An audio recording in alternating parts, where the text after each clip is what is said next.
Hello everyone. तो आज पढ़ने वाले हैं हम लोग क्लास 7th के सिविक्स का चैप्टर 1 जो कि है इक्वालिटी।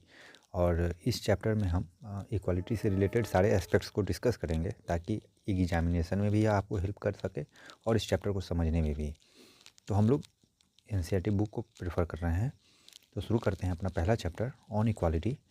इस चैप्टर में आप देख रहे होंगे कि यह चैप्टर शुरू हुआ है एक पिक्चर का यूज करके, और यह पिक्चर लिया गया है दीवार फिल्म से। इस पिक्चर में दर्शाया गया है कि किस प्रकार से बूट पॉलिश करने वाला लड़का के पास एक बिजनेसमैन आता है बूट पॉलिश करवाने, और वह बिजनेसमैन क्या होता है उसको पैसे फेंक करके देता है, जिस पे लड़का रिप्लाई करता है कि उसे पैसे हाथ में दिया जाए, फेंक करके नहीं दिया जाए। तो इस पिक्चर के ज़रिए क्या शो करने की कोशिश की जा रही है, इस पिक्चर के ज़रिए शो की जा रही है कि हर एक व्यक्ति के डिग्निटी का सम्मान करना चाहिए, हमको उसके मान मर्यादा प्रतिष्ठा का सम्मान करना चाहिए और उसको रिस्पेक्ट देना चाहिए। तो इसी पे आधारित हमारा ये पूरा चैप्टर है इक्वालिटी कि equality in Indian democracy means Bharat के प्रजातंत्र में इक्वालिटी का क्या स्थान है, क्या स्टेटस है, किस प्रकार से इसको लागू करने का कोशिश किया गया है, गवर्नमेंट इसमें क्या रोल प्ले करती है, इन सारे बिंदुओं पर हम लोग डिस्कस करेंगे। तो शुरू करते हैं हम अपना chapter equality in Indian democracy. इस चैप्टर में क्या कहा जा रहा है कि द इंडियन कॉन्स्टिट्यूशन रिकॉग्नाइजेज, भारतीय संविधान जो है वो रिकॉग्नाइज करता है every person as equal. Means Bharat के संविधान के नज़र में या भारतीय कानून के नज़र में सारे लोग इक्वल हैं, एक समान है, सबको समान अधिकार दिया गया है। This means that every individual in the country, इसका क्या मतलब है, इसका यह मतलब है कि प्रत्येक नागरिक, हमारे देश के प्रत्येक नागरिक, चाहे वो मेल हो फीमेल हो, चाहे वो किसी भी कास्ट के हों, किसी भी जाति के हों, किसी भी रिलीजन के हों, किसी भी ट्राइब के हों, ट्राइब मीन्स आदिवासी, उनका एजुकेशनल बैकग्राउंड कैसा भी हो, मतलब वह शिक्षित भी हो सकते हैं, अशिक्षित भी हों, कोई फ़र्क नहीं पड़ता है, वह गरीब हो अमीर हो या वो मेल हो या फीमेल हो, वो सब कानून के नज़र में एक समान है और सबको समान अधिकार दिया गया है।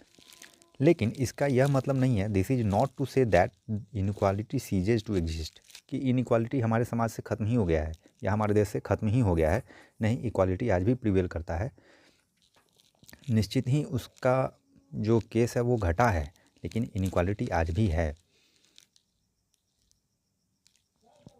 आगे कह रहा है कि while earlier no law existed to protect people from discrimination.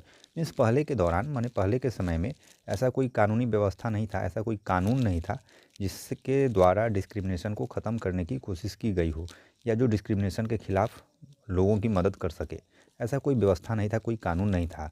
लेकिन अब का समय बदल गया है। मॉडर्न एरा में हम लोग देख रहे हैं कि हमारे पास एक गॉडफादर है जिसको हम लोग कॉन्स्टिट्यूशन कहते हैं, और उस कॉन्स्टिट्यूशन में बहुत सारे कानून हैं जो क्या करता है, हमें मदद करता है या किसी भी व्यक्ति को जिसके साथ डिस्क्रिमिनेशन हो रहा है। तो हम देखेंगे कि क्या क्या प्रोविजंस किए गए हैं हमारे संविधान में, क्या क्या ऐसा व्यवस्था किया गया है। तो हम लोग देखेंगे कि इक्वालिटी को लाने के लिए और इनइक्वालिटी को दूर करने के लिए कॉन्स्टिट्यूशन में बहुत सारे प्रोविजंस किए गए हैं। प्रोविजंस मीन्स प्रावधान किए गए हैं, मीन्स बहुत सारे लॉ बनाए गए हैं। अब क्या क्या लॉ बनाए गए हैं इसको हम लोग डिटेल में समझेंगे।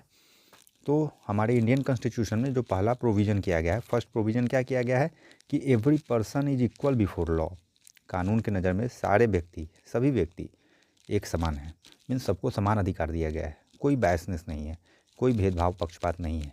चाहे वह व्यक्ति हमारे देश का राष्ट्रपति हो या कांता नाम का कोई व्यक्ति जो डोमेस्टिक वर्कर का काम करता है वो हो, सभी कानून के नज़र में एक है और सभी को समान कानून पालन करना है। दूसरा प्रोविज़न अब हम लोग देखेंगे कि दूसरा प्रोविज़न क्या किया गया है हमारे संविधान में। तो सेकेंड जो प्रोविज़न है हमारे संविधान में,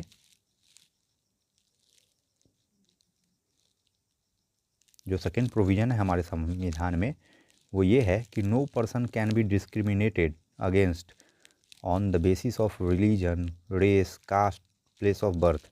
मीन्स किसी भी व्यक्ति के साथ इस आधार पर भेदभाव नहीं होगा कि वह किसी खास धर्म का है, किसी खास नस्ल का है, नस्ल मतलब गोरा है या काला है, किसी खास विशेष जाति का है या उसका जन्म किसी खास स्थान पे हुआ है, इस आधार पे उसके साथ भेदभाव नहीं हो सकता है।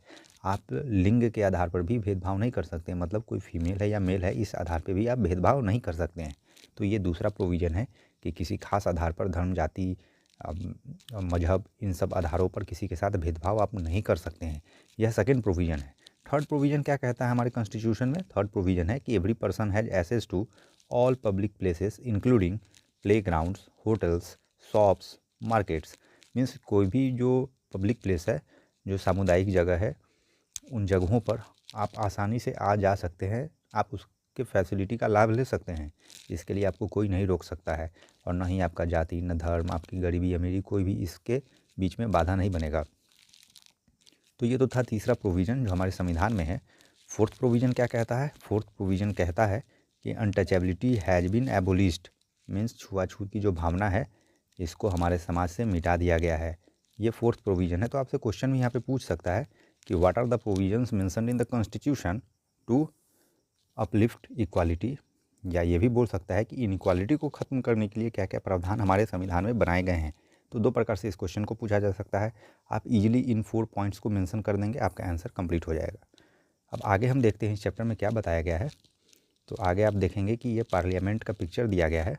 ये पार्लियामेंट का पिक्चर है। इस पार्लियामेंट के पिक्चर में आप क्या समझते हैं? तो ये पार्लियामेंट वैसा जगह है जहाँ पे हमारे चुने हुए प्रतिनिधि जाते हैं, चुन के जाते हैं। हमारे सोसाइटी में जो भी लोग 18 ईयर्स एज को कंप्लीट कर लें या उससे ज़्यादा उम्र के हैं, वे सारे लोग वोट करते हैं, और वोट करने के बाद जो प्रतिनिधि चुने जाते हैं उनको संसद में भेजा जाता है, पार्लियामेंट में भेजा जाता है। तो हम किनको चुनते हैं? एमपीज को चुनते हैं। एमपी मतलब मेंबर ऑफ पार्लियामेंट। और ये मेंबर ऑफ पार्लियामेंट यहाँ पे जाते हैं और क्या करते हैं? तो यहाँ पे सेशंस हैं, और सेशन में मीटिंग होते हैं। मीटिंग में क्या होते हैं? नए कानून बनाए जाते हैं, पुराने कानूनों में ज़रूरत के हिसाब से बदलाव लाया जाता है, बहुत सारे काम होते हैं। तो ये तो था पार्लियामेंट। आगे हम देखेंगे कि प्रोविजंस के बारे में तो हम लोग पढ़ लिए कि कॉन्स्टिट्यूशन में क्या क्या प्रावधान किए गए हैं, लेकिन इन प्रावधानों को लागू कौन करता है? इन प्रावधानों को लागू करता है गवर्नमेंट। गवर्नमेंट का बहुत सारा ऑर्गन है, एग्जीक्यूटिव, उनके ज़रिए जो है गवर्नमेंट इन चीज़ों को लागू करने का काम करती है। तो कितने प्रकार से लागू करती है? तो हमारे बुक में, चैप्टर में 2 तरीके बताए गए हैं। 2 ways in which the government has try to implement the equality. Government equality को लागू करने के लिए 2 तरीके अपनाती है। पहला तरीका क्या है? तो पहला तरीका है फर्स्ट थ्रू लॉज। मीन्स कानून बना करके भी सरकार जो है इक्वालिटी को इम्प्लीमेंट करने का, लागू करने का कोशिश करती है। तो कैसे? तो कानून बना करके सरकार जो है गरीबों को मदद पहुंचाती है, गरीबों को एम्पावर करती है, महिलाओं को एम्पावर करती है। जैसे रिजर्वेशन सीट्स दे करके आप उनको एम्पावर करते हैं। एम्पावर करने से क्या होता है? वो भी मेन स्ट्रीम में जुड़ जाते हैं।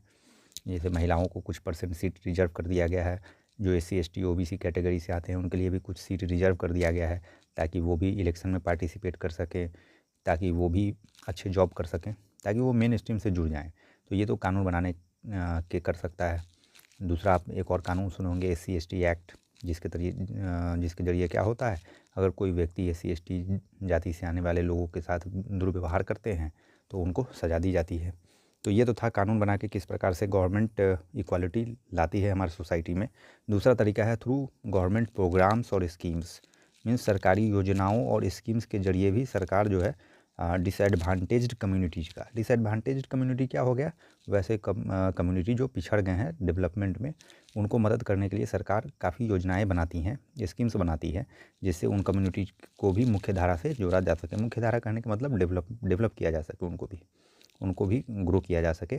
तो क्या क्या स्कीम्स ला सकती है? तो सरकार बालिका उत्थान के लिए स्कीम लाती है। एकलव्य स्कीम लाई है, जिसमें ट्राइबल कम्युनिटीज़ के बच्चे पढ़ते हैं और उनको अच्छा से पढ़ा लिखा करके मेन स्ट्रीम में जोड़ने का काम किया जा रहा है। PDS सिस्टम आप देखते हैं, पब्लिक डिस्ट्रीब्यूशन सिस्टम, जिसके तहत अनाज वगैरह दिया जाता है ताकि उनका डेवलपमेंट हो सके। तो ये तो था कि 2 तरीके जिनके द्वारा गवर्नमेंट जो है क्या करती है? लोगों का उत्थान करने का कोशिश करती है, लोगों के बीच में इक्वालिटी लाने का काम करती है। अब ये जो सरकारें योजना बना रही हैं, उनमें से एक योजना के बारे में इसमें चर्चा किया गया है जो कि काफ़ी सक्सेसफुल रहा है। उस योजना का नाम है mid day meal scheme. Mid day meal scheme, इसके तहत क्या होता है? इसके तहत सरकार जो है जितने भी गवर्नमेंट एलिमेंट्री स्कूल्स हैं, मीन्स गवर्नमेंट एलिमेंट्री स्कूल्स जितने भी हैं, उन स्कूल के बच्चों को कुक्ड लंच जो है प्रोवाइड करती है। कौन करती है? सरकार करती है। किनको करती है? तो चिल्ड्रंस को करती है, चिल्ड्रन को, स्टूडेंट्स को, जो गवर्नमेंट एलिमेंट्री स्कूल्स में पढ़ते हैं, हायर क्लासेस में नहीं, जो एलिमेंट्री स्कूल में है उनको। तो ऐसा करने वाला तमिलनाडु पहला स्टेट है जहाँ मिड डे मील स्कीम लागू किया गया था, यह फर्स्ट स्टेट है। तो ये ऑब्जेक्टिव क्वेश्चन है, यहाँ पे आप समझ सकते हैं। और कह रहा है कि 2001 में सुप्रीम कोर्ट ने बाकी सारे स्टेट्स को कहा कि आप भी अपने स्टेट में ये स्कीम शुरू करिए। कौन scheme? Mid day meal scheme. Within 6 month में, 6 महीने के अंदर में आप शुरू करें, क्योंकि सुप्रीम कोर्ट भी इसके रिजल्ट से काफ़ी प्रभावित था, क्योंकि इसका काफ़ी सकारात्मक प्रभाव देखने को मिला। अब हम जानेंगे कि इस मिड डे मील स्कीम का क्या क्या पॉजिटिव इम्पैक्ट था, क्या क्या पॉजिटिव माने सकारात्मक प्रभाव क्या क्या था इसका, इसको समझने का कोशिश करेंगे।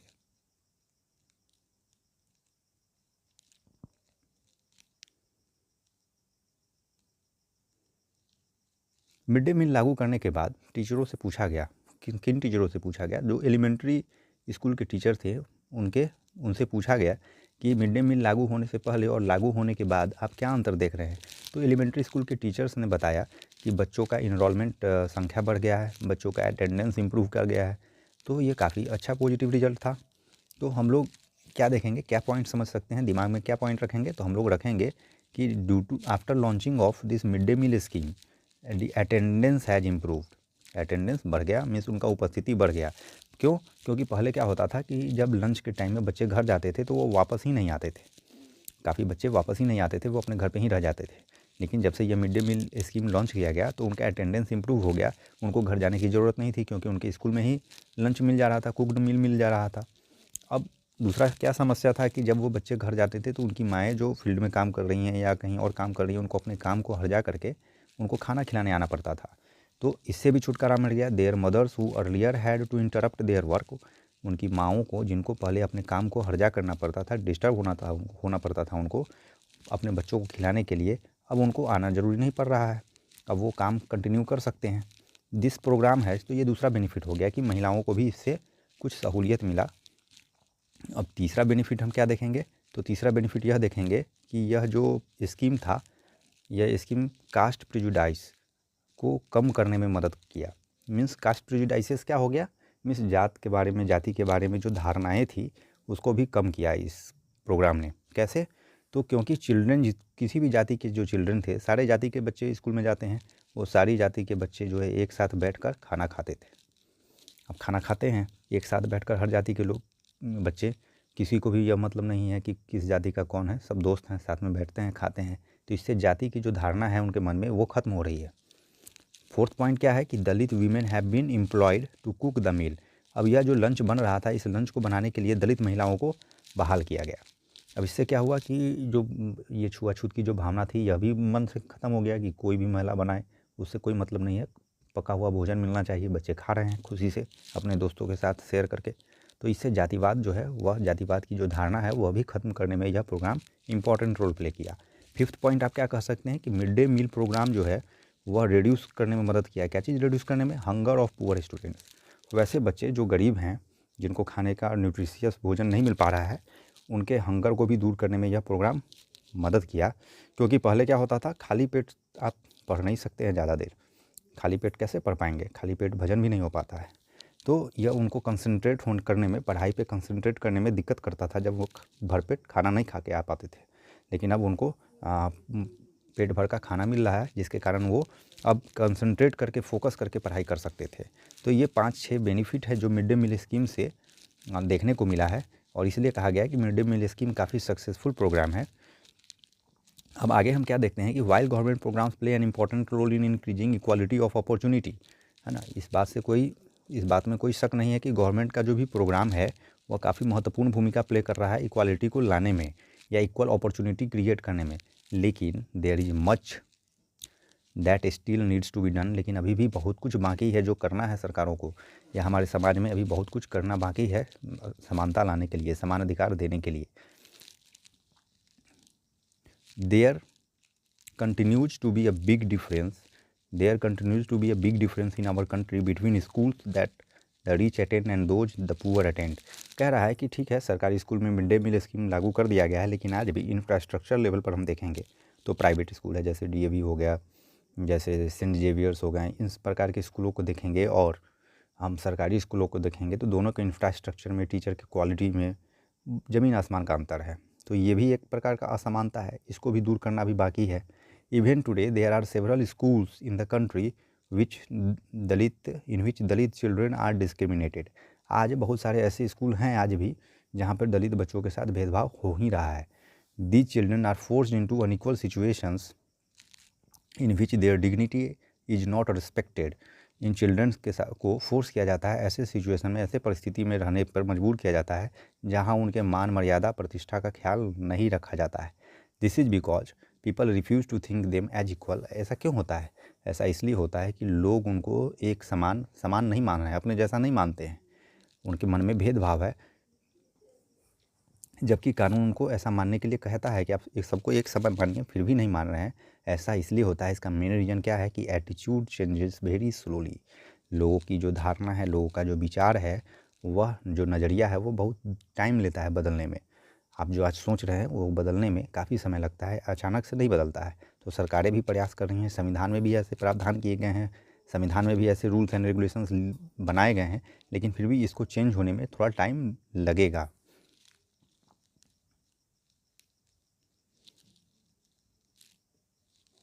अब कह रहा है कि establishing equality in a democratic society is a continuous struggle. Means जो प्रजातांत्रिक समाज है, उस समाज में इक्वालिटी को, समानता को स्थापित करना एक लगातार चलने वाला सतत प्रक्रिया है, संघर्ष है, और इसके लिए बहुत सारे लोग संघर्ष कर रहे हैं। And one in which individual as well as various communities in India contribute to. बहुत सारे समाज के लोग इसमें अपना योगदान दे रहे हैं। अब कह रहा है आगे हम लोग को कौन सा टॉपिक पढ़ना है, तो issues of equality in other democracies. तो यहाँ पर सोचने का बात यह है कि जो दूसरे डेमोक्रेटिक कंट्रीज़ हैं या दूसरी प्रजातांत्रिक देश हैं, वहाँ पर क्या असमानता नहीं है? क्या वहाँ पर समानता ही समानता है? तो ऐसा बिल्कुल नहीं है। दुनिया के अदर डेमोक्रेटिक कंट्रीज़ में भी आपको असमानता देखने को मिलेगा। The truth is that many democratic countries around the world the issue of equality continues to be the key issue around which communities struggle. Means समुदायों के बीच में, अलग अलग तबकों के बीच में जो संघर्ष हो रहा है, उसका उन संघर्षों का मुख्य कारण में से एक कारण असमानता भी है। अब यहाँ पर एक बेहतरीन एग्जांपल लिया गया है यूएसए का, यूनाइटेड स्टेट्स ऑफ अमेरिका, जो कि काफ़ी डेवलप कंट्री है, उसका उदाहरण लिया गया है कि in United states of America, USA में क्या हुआ, दी अफ्रीकन अमेरिकन, मीन्स अफ्रीका से गए हुए अमेरिकन्स, जिनके पूर्वज गए थे, स्लेव बन के ले जाए गए थे अमेरिकन्स के द्वारा, यूरोपियंस के द्वारा, और वहाँ पर बसाए गए थे। स्लेव मतलब गुलाम होता है, एक गुलाम प्रथा चलता था पहले, तो गुलामों को ले जाया गया और वहाँ पर उनसे काम करवाया जाने लगा। लेकिन 2-3 पीढ़ी बीत गया वहाँ पे, अब वो वहाँ रह रहे हैं, लेकिन उनके साथ जो भेदभाव तब होता था और आज हो रहा था, यह भी एक समान ही था। उनके साथ आज के समय में भी भेदभाव किया जा रहा था या किया जाता है। तो इसके बारे में बता रहा है कि अमेरिका तो इतना डेवलप कंट्री है, फिर भी वहाँ पर भेदभाव है, फिर भी वहाँ पर असमानता है, फिर भी सारे लोगों को समान अवसर नहीं प्रदान किए जा रहे हैं। क्यों? क्योंकि अफ्रीकन अमेरिकन्स जो होते हैं वो काले होते हैं, और जो अमेरिकन्स हैं जो यूरोप से गए हैं वो गोरे होते हैं। तो यहाँ पर रेसिज्म है, और इस आधार, रेस के आधार पर वहाँ पर क्या हो रहा है, मीन्स अनइक्वल ट्रीटमेंट हो रहा है।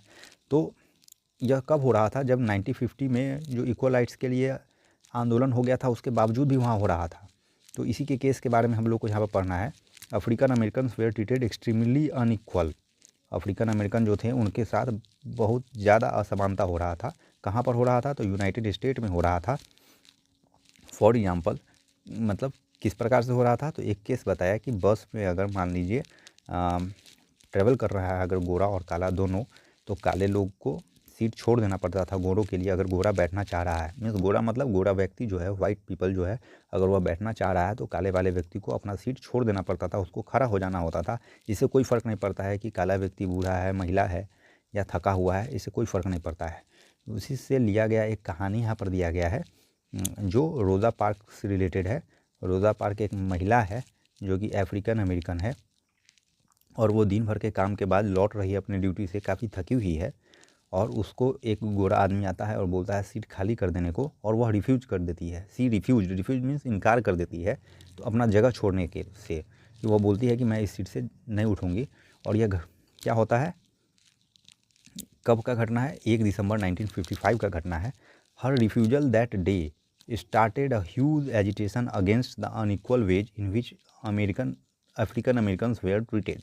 मीन्स उसका जो उस दिन का इनकार था वह व्यापक रूप धारण कर लिया, और एक बवाल खड़ा हो गया देश में कि किस प्रकार से अफ्रीकन अमेरिकन को ट्रीट किया जा रहा है। विच, और इसका नाम क्या पड़ा, यह जो आंदोलन हो गया, जन आंदोलन जो बन गया, इसका नाम क्या पड़ गया, civil right movement. Civil right movement, right means अधिकार होता है, मूवमेंट मीन्स आंदोलन कह सकते हैं। तो सिविल राइट एक्ट आया कब, 1964 में, जो प्रोहिबिट करता है, मीन्स खत्म करता है, मना करता है क्या चीज़ को, डिस्क्रिमिनेशन मतलब भेदभाव को। कब, किस चीज़ के आधार पर, on the basis of race, race means नस्ल के आधार पर, रिलीजन धर्म के आधार पर, और नेशनल ओरिजिन कि कोई व्यक्ति किस देश में जन्म लिया है, किस जगह जन्म लिया है, इन सब आधार पर जो भेदभाव होते हैं उसको ख़त्म करने का काम कौन कानून करता है, तो सिविल राइट एक्ट ऑफ 1964 करता है। इट ऑल्सो स्टेटेड दैट, और इस सिविल राइट एक्ट ऑफ 1964 के बाद या इस कानून के तहत यह भी कहा गया, it also stated that schools would be open to African American children and they would be no longer have to attend separate schools। Means क्या हो रहा था कि इस कानून के आने से पहले जो अफ्रीकन अमेरिकन बच्चे थे उनको अलग स्कूल में जाना पड़ता था, वो गोरों के साथ नहीं पढ़ सकते थे, सेपरेट स्कूल में जाना पड़ता था। लेकिन यह इस कानून के सिविल राइट मूवमेंट वाला जो एक्ट आया, इसके बाद से इस कानून पर चोट किया गया, इस व्यवस्था पर चोट किया गया, और उनके को कहा गया कि उनको भी परमिट दिया गया कि आप भी किसी भी स्कूल में जा सकते हैं। However, despite this, majority of African Americans continue to be among the poorest in the country. इस कानून के बावजूद भी, इस प्रावधान के बावजूद भी बहुत सारे अफ्रीकन अमेरिकन जो थे गरीबी में जीवन जी रहे थे, जीने को मजबूर थे। Most African American children can only afford to attend government schools. ज़्यादातर जो अफ्रीकन अमेरिकन चिल्ड्रन थे वो केवल गवर्नमेंट स्कूल्स को ही अटेंड कर रहे थे, और उन गवर्नमेंट स्कूल्स में बहुत कम सुविधाएँ थी। पुअरली क्वालिफाइड टीचर्स थे, माने कम पढ़े लिखे, ज़्यादा अच्छे टीचर नहीं थे। किसकी तुलना में, जो वाइट स्टूडेंट्स जहाँ जिन स्कूल्स को अटेंड कर रहे हैं उनकी तुलना में वहाँ का इंफ्रास्ट्रक्चर, टीचर वगैरह ये सब अच्छे नहीं थे। तो ये था रोज़ा पार्क्स से रिलेटेड स्टोरी, जो कि अमेरिका का एक डेवलप कंट्री है, वहाँ का है। और यह इसलिए बताया गया है कि ये जो डिस्क्रिमिनेशन है या जो इनइक्वालिटी है वह केवल इंडिया में ही प्रिवेल नहीं कर रहा है, वह अमेरिका में भी प्रिवेल कर रहा है, या अन्य यूरोपियन नेशंस में भी प्रिवेल करता है जो डेवलप हैं। तो ये एक चुनौती है डेमोक्रेसी के लिए, ये कंबाइनली सारे डेमोक्रेटिक कंट्री के लिए चुनौती है कि किस प्रकार से इक्वालिटी को ग्राउंड में लाया जाए, सोसाइटी में लाया जाए, किस प्रकार से इक्वालिटी को अपलिफ्ट किया जाए, माने उसको बढ़ावा दिया जा सके और इनइक्वालिटी को ख़त्म किया जा सके। अब जो टॉपिक है उसमें हम लोग पढ़ेंगे चैलेंज ऑफ डेमोक्रेसी। चैलेंज में क्या होता है, चुनौती होता है। तो डेमोक्रेसी के सामने क्या चुनौतियाँ हैं, तो एक दो चुनौती तो अभी आप पढ़े हैं कि जो भेदभाव है हमारे समाज में वो भी एक चुनौती है डेमोक्रेसी के लिए, क्योंकि डेमोक्रेसी का की एलिमेंट है क्या, ये इक्वालिटी लाना, और ये की एलिमेंट पे ही चोट है, तो ये तो चुनौती हो ही गया। कह रहा है no country can be described as being completely democratic. किसी भी कंट्री को आप कम्प्लीटली डेमोक्रेटिक कंट्री नहीं कह सकते हैं। There are always communities and individuals trying to expand the idea of democracy and push for a greater recognition of equality. लोग हमेशा से प्रयासरत हैं कि किस प्रकार से इक्वालिटी को ज़मीन तक लाया जाए, प्रैक्टिकली समाज में लागू किया जा सके और डेमोक्रेसी को स्ट्रेंथेन किया जा सके। तो इनइक्वालिटी जो है एक प्रकार का क्या है, चैलेंज है हमारे डेमोक्रेसी के लिए। यही कुल मिला के आप बात समझिए। और दूसरा क्या है कि कह रहा है कि exert from article 15 of the Indian constitution, माने यहाँ पर कुछ आर्टिकल 15 से लिया गया है, जो हमारे संविधान में आर्टिकल 15 है उसका कुछ भाग है। वो क्या बता रहा है, ये बता रहा है कि prohibition of discrimination on ground of religion, race, caste, sex और प्लेस ऑफ बर्थ। मीन्स किस प्रकार से हमारे संविधान में यह मेंशन है कि डिस्क्रिमिनेशन जो भेदभाव है किस आधार पे, तो रिलीजन के आधार पर, रेस के आधार पर, कास्ट के आधार पर, सेक्स के आधार पर, प्लेस ऑफ बर्थ के आधार पर इसको मनाही किया गया है, इसके खिलाफ कानून है। दूसरा क्या कह रहा है कि दी state shall not discriminate against any citizen on ground of, means जो स्टेट है, जो राज्य है या सरकारें हैं, वो किसी भी नागरिक कोई भी नागरिक के साथ भेदभाव नहीं कर सकती है। किस आधार पर, तो उनके जाति, धर्म, प्लेस ऑफ बर्थ, इन सब चीज़ों के आधार पर। No citizen shall on grounds only of religion, race, caste, birth और any of them be subject to any disability, liability, restriction और condition with regard to. Means कह रहा है इन सारे ग्राउंड्स के आधार पर रेस, कास्ट, सेक्स, किसी भी सिटीजन को आप मना नहीं कर सकते हैं, उनको कम नहीं आंक सकते हैं। कह रहा है जैसे access to shops, public restaurants, hotels and places of public entertainment. Means इन सारे ग्राउंड के आधार पर आप उनको कहीं आना जाना, रोकथाम ये सब नहीं लगा सकते हैं, वो फ्रीली मूव कर सकते हैं। उनको भी वही अधिकार है जो अन्य को अधिकार होगा, मीन्स सबको एक ही अधिकार होगा। तो ये एक पार्ट है जो आर्टिकल 15 से लिया गया है, आर्टिकल 15 का पार्ट है। और यहाँ पर यही लिखा है कि वेल, टैंक, बाथिंग घाट, रोड, ये सब भी कोई भी जाति के लोग, कोई भी धर्म के लोग, कोई भी लिंग के लोग यूज कर सकते हैं, आ सकते हैं, जा सकते हैं, जो मन करेगा पॉजिटिवली इसका यूज कर सकते हैं। मिसयूज करने का अधिकार नहीं है, पॉजिटिवली यूज करने का अधिकार है। ये नहीं कि आप रोड को कहिएगा कि तोड़ेंगे, ब्रिज को ख़त्म कर देंगे, ये नहीं कर सकते हैं। आप इसका यूज कर सकते हैं पॉजिटिव वे में, जैसे सारे सिटीजन कर रहे हैं। तो ये था इस चैप्टर से रिलेटेड सारा इन्फॉर्मेशन। आगे के चैप्टर को पढ़ने के लिए आप इस चैनल को सब्सक्राइब कीजिए, वीडियो को लाइक करिए। Thank you.